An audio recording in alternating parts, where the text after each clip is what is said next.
Hello YouTube, LJ Draco here. Yes, I'm back. Much earlier than I was supposed to be, but at the moment, I'm trying to make two things work coexistently so that I can feel a bit more comfortable and happy in which both I'm doing. I think when you're doing things that you enjoy, it's best to keep it at a level where you can still enjoy but not overdo so much that it makes you kind of start disliking what you do. And as I mentioned previously in a video, that I've got another channel and I've got another hobby that I'm diving really deep into at the moment and I'm very focused on. And it's coming to a point where I'm still doing that hobby, but I can't do the creative side as much at the moment. So instead of driving myself insane by not being able to do something and having nothing really to do creatively in terms of that, I thought I would start back on this channel. Yeah.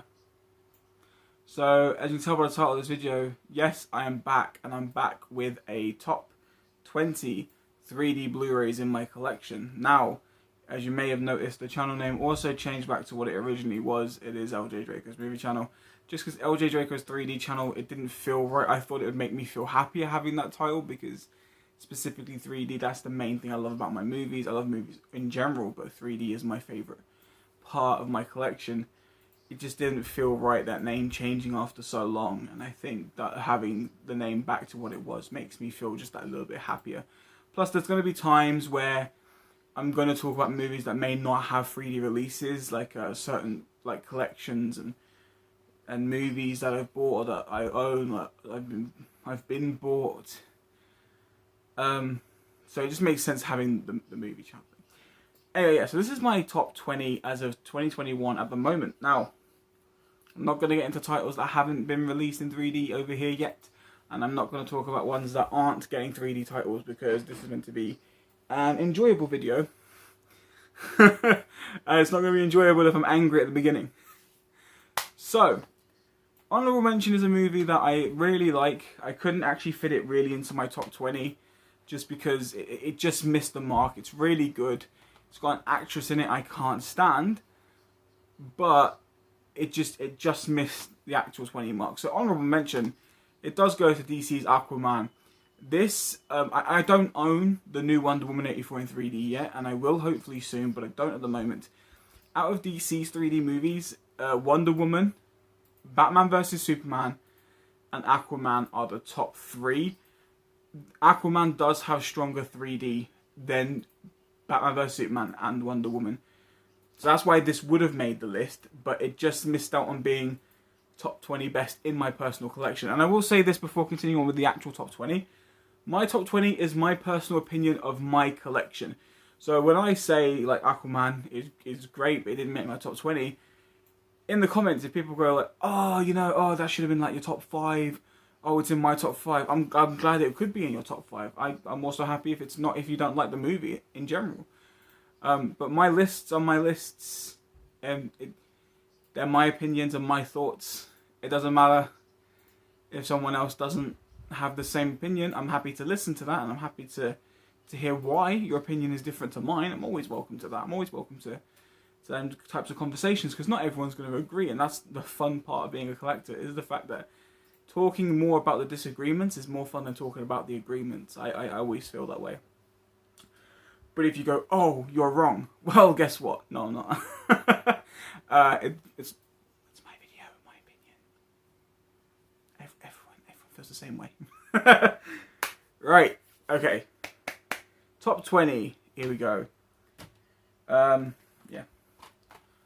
Valerian. This was a shock and surprise, because hearing that it was coming from the same person who did Fifth Element, you know, and that makes... I always, this is the problem I have with names. I always remember their names. Luc Besson, there we go. I always remember their names until I go to talk about them, and then names go out my head. But yeah, when I realised that this was going to be coming out, I thought, oh, okay, this has to have a 3D title. A 3D release, sorry. This has to be a 3D release. Because trailers alone looked like the 3D would work well. And then we got it.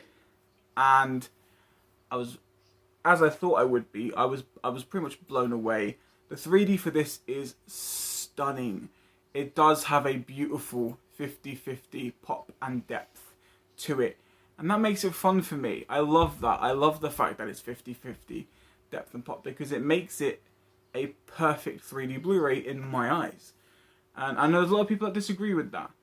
But as I said, my opinions, the perfect presentation of a 3D Blu-ray, the perfection of it cannot be majority depth or majority pop. There has to be that equal balance. If there's not that equal balance, it's not a perfect 3D presentation. And I agree that sometimes a 3D film doesn't always need pop out. I do agree. However, a 3D film does not also only need depth. If there's just depth, there's not much to look at. It's not that exciting. It's quite dull. You just need that equal balance to make it perfect. And as I said, it's just my opinion. Just how I feel. Right. Terminator 2 Judgment Day. Oh my god, I've mentioned this hundreds of times. I saw this when it was in the cinema for like a day or two. I went to go and see this in 3D and I fell in love with it at the cinemas. I brought it home when it came out. Oh man. James Cameron. When James Cameron's working on something, he knows how to deliver a fantastic 3D presentation. Avatar, stunning. This, stunning. Titanic, stunning. I'm pretty sure Sanctum, Ghosts of the Abyss, and I haven't seen some other ones that he's done. I need to. But the ones that I have seen, beautiful. I haven't seen Ghosts of the Abyss all the way through. And that's also why, just a spoiler alert, that's not on this list, because I haven't actually seen it fully. But this is amazing. This is so well done. I mean, just the beginning shot of where the endoskeleton is like stomping on a skull. It's so great. It's so enjoyable. Oh, beautiful 3D presentation. But if I keep doing this, it's because I'm putting the films, which I shouldn't actually put there because they'll fall. I'll just put them here. Make some space. There we go. Right, so next one. TMNT Out of the Shadows. Now, I did have the first film in this list, but then I realised the first film's a great movie for me. I personally enjoy it. I know a lot of people hate it, but as a movie, I enjoy it. This, however, does have better 3D than the first. And the first has some really incredible 3D. But there's a scene in this involving a Jumbotron at a basketball game and a pizza falling from that onto the court. And that is an example reference moment of depth and pop out working together to make the perfect 3D presentation. Also next on this list, this is like a kind of 2-in-1 for this list. There's quite a few of those 2-in-1s. Spy Kids 3D and Shark Boy and Lava Girl. Now yes, these are very childish, very cringe-worthy movies. However, I still have a soft spot for both of these. And not only that, Robert Rodriguez, he knows how to do 3D as well. I don't want to say anything. But these two are really good. And not only are they great, but they have moments where it comes up on the screen like glasses off, glasses on. And even though that can be considered somewhat a distraction in most people's eyes, I love the fact that these 3D Blu-rays do that, because your eyes do... I mean, you can watch a 3D presentation of a movie all the way through and enjoy it. But sometimes when you're watching a 3D movie, depending on how strong it is or how powerful, your eyes kind of feel, oh, hang on, let me just pause it and take my glasses off. You don't need to do that with these, because they have the moments where it says take them off, and you get about a good 5-10 minute scene where there's no 3D, so your eyes can rest. And then it's like glasses on, put them on, and bam, instant 50-50 depth and pop 3D. And if I'm not mistaken, they're both full screen presentations, which make them interesting. Terminator, Valerian, and Turtles, I think, are all letterbox. Whereas these are both full frame, which is my preferred 3D way. I think full frame just gives us so much more to enjoy in 3D. Next on this list is Star Wars: The Force Awakens. Is this the best Star Wars movie ever made? Definitely not. Is it the best Star Wars 3D we've ever gotten? Hell yeah, it is. This is the only Star Wars movie I will watch in 3D. Rogue One is absolutely terrible. I've heard from various sources, even from someone who doesn't enjoy 3D as much as everyone else. And no, it's not who... I know the person I'm thinking is going to watch this is going to say, oh, well, I haven't said this. And it's not him. He knows who he is. But they've said, like, oh, we have a different... Everything that I like in 3D, they tend to not really like. And everything they love in 3D, I tend to think is flat. Which is a great example of the whole disagreement thing. We love talking about the fact of why that's so different. But even, he said, like, look, honestly, Solo 3D is awful. It's terrible. I slightly enjoyed the 3D to The Last Jedi. I think that was okay. But in terms of Star Wars alone is one of the best franchises ever. The whole space exploration, you know, everything about it is beautiful. It's stunning. When you add it like with 3D, when you add that universe in 3D, I think like the flight with the Millennium Falcon, TIE fighters were upgraded, like First Order flight fighters and stuff.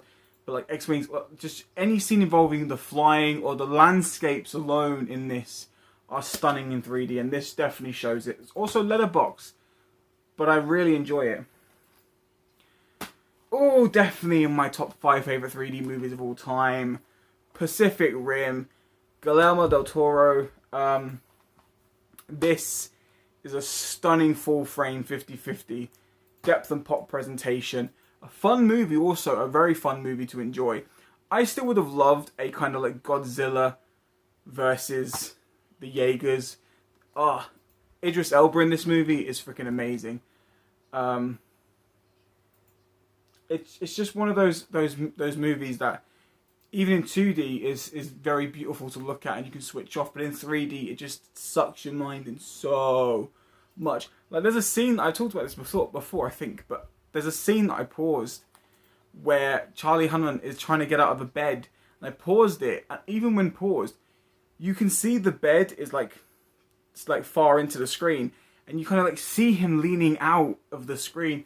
And that moment alone, it's not a big moment, but it shows you what the 3D really is trying to give you as the viewer, and definitely deserves a place on any top 10 list.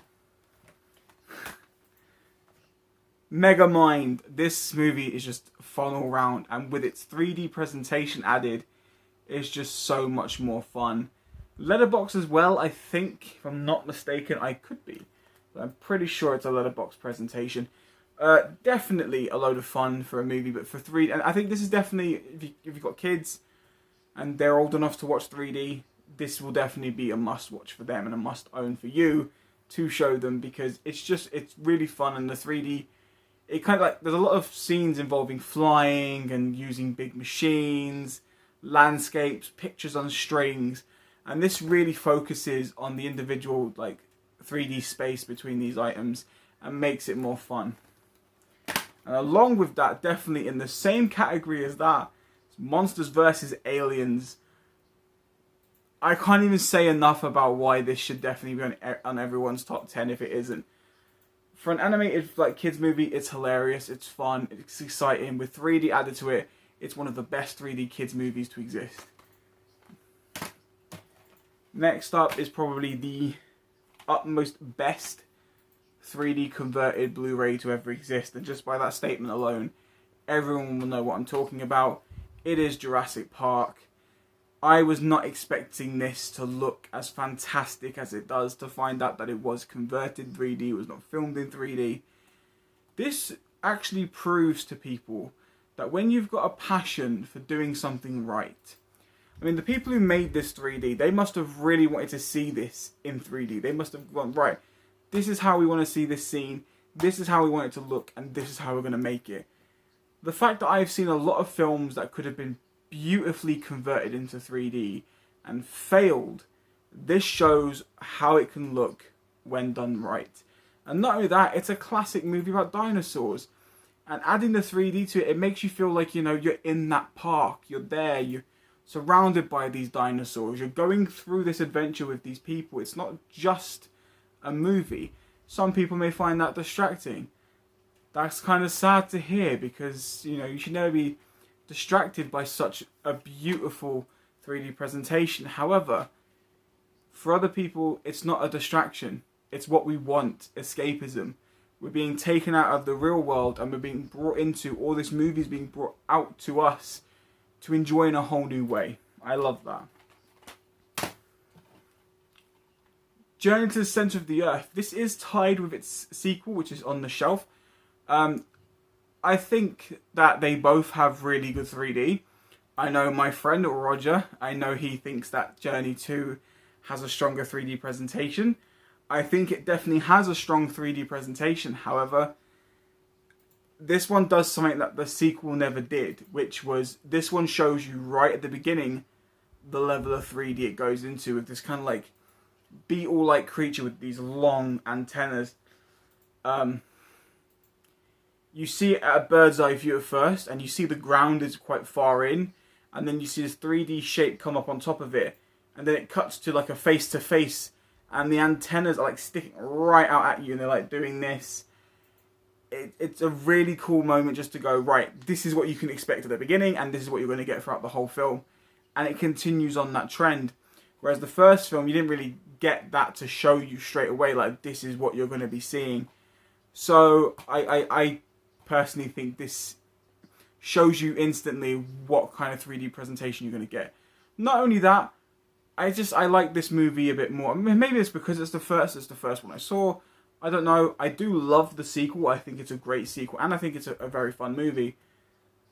But there's something about this one that I hold more dear to my heart personally. So Roger, I'm sorry.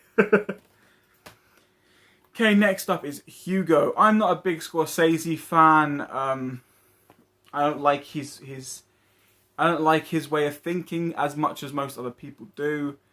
But he also really wanted to do this in 3D, and he wanted it to look the way it did. This is another full frame. Oh, by the way, Journey and Jurassic Park are full frames.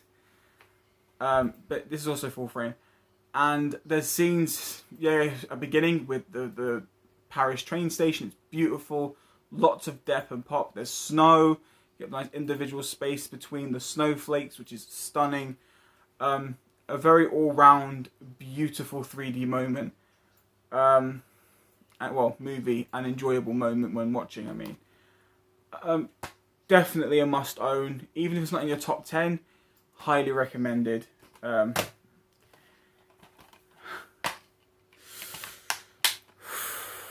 This is one I definitely was not expecting to have even a quarter of the 3D it does.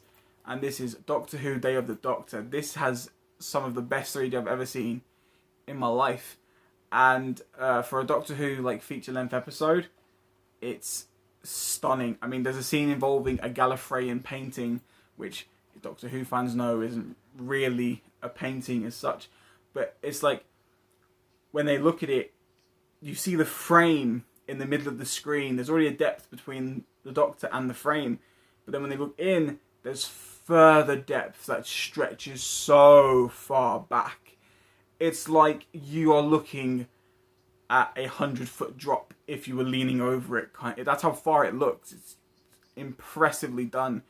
But then there's like these little tiny like laser beams and stuff that are just sticking out of the screen whilst also remaining in the painting. It's so well done.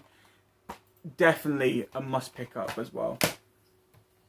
Of course, this was going to be on my top 10 or top 20 list because it's what brought 3D TVs into people's houses, and I wish and I'm hoping that the sequel will and can do the same. Cameron, he's already mentioned he's doing this in 3D.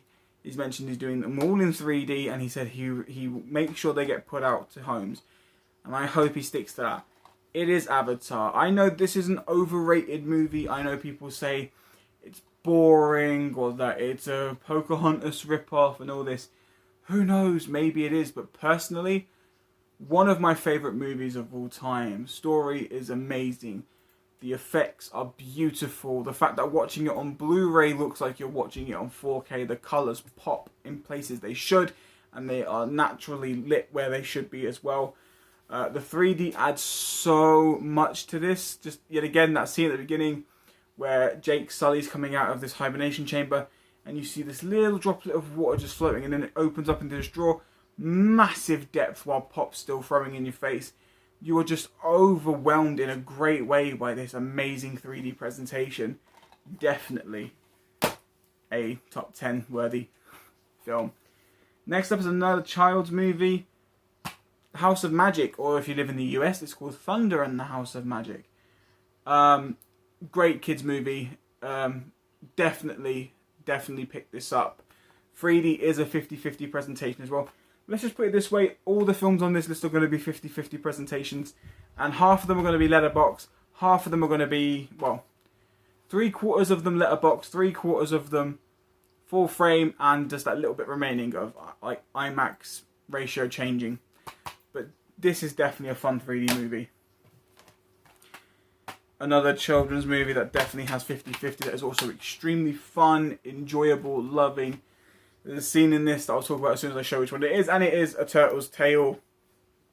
This has a scene involving a little seahorse that you can see like the ocean behind these turtles. It's way back in the foreground. There's a huge space behind. You can see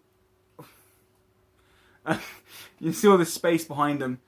Then you see them, and you see this little seahorse just in front of them. And you can, like, the 3D is so good that you can actually still see the turtles, kind of like behind the seahorse. And then they like knock it, and the seahorse comes right out the screen, right like to here in front of your face, and just hovers. But you can still see the depth behind while the seahorse is here. I like the fact that the 3D works hand in hand with depth and pop at the same time. That it's like it's one consistent movement.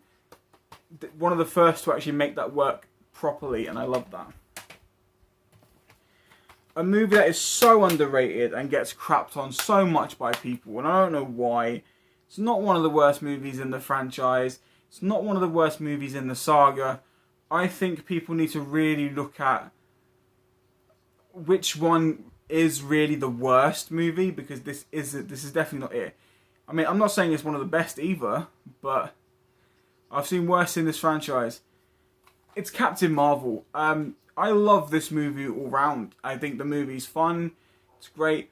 People moan about the character. Oh, Brie Larson, she's so bland, she's not acting.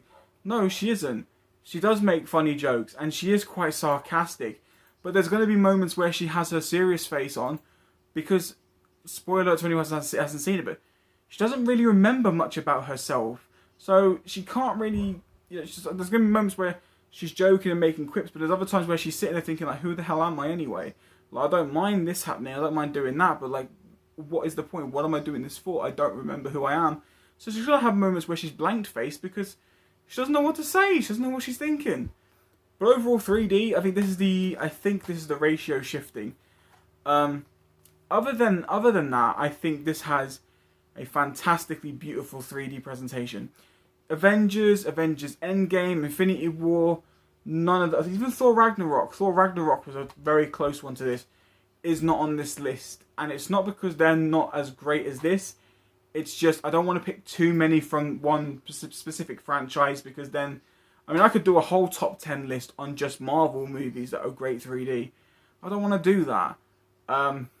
But this is definitely up there. There's 2 on this list. This is definitely like one that I highly recommend to anyone, especially just for the 3D alone. Another ratio shifting, but to me, the best Marvel movie in the franchise, and anyone who knows me will know exactly which one this is. Black Panther. Rest in peace, Chadwick. I love Black Panther. I think this is definitely my favourite Marvel movie of all time. And I've explained why before. It's because it's cultural. It's not your typical, oh, I've been bitten by a bug. Oh, I'm from another world. Oh, I'm an experiment. This is a bit more kind of realistic in terms of power-wise. It's the fact that he gets it from a special herb. But then when he gets challenged for royalty, he has the power taken from him, so he fights with his normal human strength to make it equal to the challenger. And I love that. I love that aspect. I love the cultural setting. Not only that, but it's a fun movie set somewhere other than big New York cities. I know there's a few moments where you see cities, but it's mostly set in this beautiful place called Wakanda that is so stunning to look at because it's a different place, it's a different setting. It's refreshing to your eyes. And the 3D does exactly what Avatar does for this. It just 50-50 depth and pop. There isn't a scene in this in 3D I don't like. It's consistent throughout. It's fun and it's enjoyable. And definitely makes this movie so much more than what it already was. And it was already perfect. So the 3D made it beyond perfect. Which is very rare to find anything doing that. These two are definitely tied for this place. It is the original animated classic Beauty and the Beast, and it is also the live action Beauty and the Beast. Reason these two are tied: aspect ratios are different.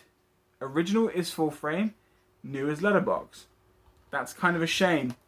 However, they are not identically the same movie. Songs are similar, yes. Plot and story similar, yes.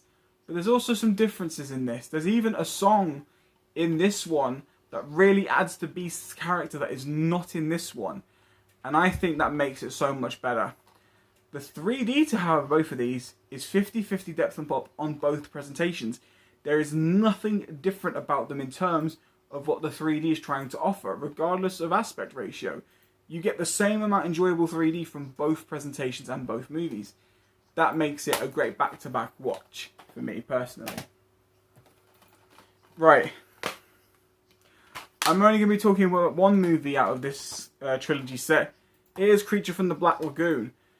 Now, The Revenge of the Creature does have a 3D presentation on this set, and it's okay 3D. However, the second one did something that the first didn't do, luckily, which was it does have a few 2D scenes and 3D scenes. That's okay. But it does it so differently to others, where it's like 2D for such a long period of time, then it's a quick 3D, then it's 2D again, then it's 3D, then it's 2D, and, and then there's also very quick cuts. Not cuts, transitions. So, you're watching one scene, they have like 2 seconds of dialogue, and then this like thing does that, and then there's another scene, then it's that, and then it keeps doing this. It's like John Cena's in the film, but it keeps transitioning between scenes and it makes your eyes hurt. However, the first is beautifully done. 50-50 depth and pop, full frame, consistent 3D. No 2D scenes, consistently 3D. And that makes The Creature from the Black Lagoon one of the best original 3D movies. And I've got 2 movies tied for number 1. And anyone who did, again, you know me, you know exactly my taste, you know exactly which 3D films are my best and my favourite. So you should know what these ones are anyway. My original number 1 was, and always was, YuGiOh Bonds Beyond Time. Because I'm a big YuGiOh fan, grew up with the show, grew up like playing the card game, collecting the cards. I still have a ton of cards that I collect now and I still have. I love this movie. And yet again, the 50-50 depth pop. You expect great things from live action movies to have that. This, however, I watched a guy who makes fun of these. It's called the Abridged series, and he was like making jokes saying, "Oh, time to use crappy 3D effect for the 3D movie." And I was thinking, oh, like by that statement he means he's seen the actual 3D and didn't like it. I was like, that's kind of a put off. From the second I put this on. Actually, no. I'll tell you a lie. The first like 5 minutes, maybe, because it's going for like an overview of the old, it shows it in 2D. But when the actual movie starts, from that start to finish, it's consistent depth and pop. It's full frame. I can't even begin to explain. This is by far the most stunning 3D presentation me or anyone will probably ever see in their lives, because of the different colour, because of the way the 3D is done. It's just so beautiful. I'll explain a quick scene where you've got the 3 main characters, Yugi, Jaden, Yusei. They're all standing in like this alternate dimension, like this purple space, and in between that purple space is like a kind of like Tron. It's like a blue gridded outline all around them. You can see the sorry, very passionate. You can see the individual space between each line where the characters stand. You can see the space behind. You can see the space in front of. You can see the space in between the card and the floor. It is just such a beautiful 3D presentation. And that is the reason why it was my number one of all time, because it was the most surprising, it's the most fun, and you don't even have to be a fan of the movie itself to enjoy it. There's a couple of people out there I really want to see do reviews on this, to see if they agree with me on it, because even though they may not be fans of the franchise, if they are fans of 3D, which I know they are, they will agree that this is definitely one of the most stunning 3D Blu-rays they'll probably ever see. And if I'm wrong, I'll admit it. I'm not ashamed, but I hope I'm not. This is definitely that. When anyone asks about how good 3D is, this is my reference and always will be. I don't reference Avatar or Pacific Rim, which I should. I reference that because that is the pure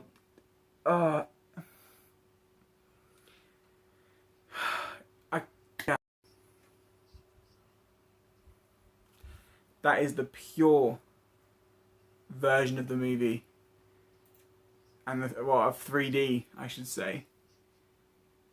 The definitive proof of how great 3D can be. I didn't realise this video has already been half an hour. My camera just come up. Video limit reached. New video started. Wow. First video back to this channel's a banger. Right, number one did become House of Wax. Now, I love Vincent Price. He's my dude. Love the guy. The man doesn't even have to change his face, but every role he's in, he's convincing. He's not Vincent Price. He is the character. I love him in this. Love the story. The 3D. Okay, it's that weird. I don't know what. I think that's technically called full frame, but it's like there's like a little square box in the middle and got the black bars on the sides. I don't like that personally. However, when you're watching this, that completely escapes your view because the 3D is so captivating. You're not focusing at the side of the screens. You're focusing dead center. And just what YuGiOh does for animated 3D movies, this does it for live action 3D movies. Everything about this is perfect. The amount of depth and pop and space. It's so... and I said this to my friend and we talked about this. It's so close to viewing reality. I think it's incredible, but it kind of terrified him. He was like, "Yeah, I didn't like that so much. It was too realistic." I think that's a great compliment in a way. I think that's an amazing compliment because 3D is supposed to give us an escape from reality, but make this realistic, if that makes sense. And it did just that. That's it. That's my top 20 3D Blu-rays in my collection. I know there was obviously a few more than 20 because there was something I tied together. But in terms of like, you know, it's just my top 20, alright? I'm not going to put top 20 plus. It's just not going to happen. But yeah, this is the first video back. I don't know when my next video will be, but all I know is that soon there will be 2 3D Blu-rays per week on my channel because I will be going through every single 3D title on my shelf, whether it is good, whether it is bad, and I'll be giving you my full 3D presentational reviews on it each week. So, before I make this video any longer and boring, which it's going to be boring, I'm very sorry it will, I just want to say thank you to everyone who's still been very supportive while I've been away, still talking to me through the Instagram account, still talking to me about my other hobby that I'm doing on my other channel. I really appreciate the support and the love from you all. It's nice to still be able to talk to some of you while being off. I haven't talked to enough of you, and I feel bad about that. I should have talked to a lot more. But I'm glad to still talk to the majority of you, and you know that you're all doing well and okay. And I'm happy to start coming back and talk about 3D. Recently joined a 3D Facebook group, which is nice. The community is quite friendly already. Happy to be back. So yeah, I'm not even going to edit this video. I'll edit my reviews, but I'm not going to edit this one because it's already long enough. I'm not going to add my intro and my outro and stuff like that. But I will do my old outro for you guys because I haven't seen any in a long time. So yeah, that is it. End of this video. Take care, you wonderful, wonderful people. I shall see you next time.